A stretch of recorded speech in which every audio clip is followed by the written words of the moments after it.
আমার খোদার নবী। খোদাবন্দের দরুদ তোমার উপরে। দরুদ জনাব হরেনহোপ। কি হয়েছে ইরানুস? আমরা এসেছি আপনাকে বাদশাহ আমিনহোতেবের কাছে নিয়ে যেতে।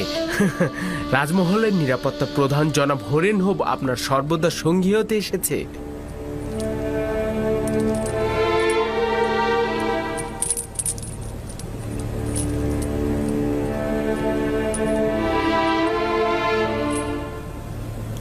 আমি মিথ্যা দুর্নামের আঘাতে জখম হয়েছি, আর যতক্ষণ না এই মিথ্যা অভিযোগ তুলে নেওয়া না হবে আমি হাজত ত্যাগ করব না। বাদশাহ আপনাকে আজাদ দিয়েছে।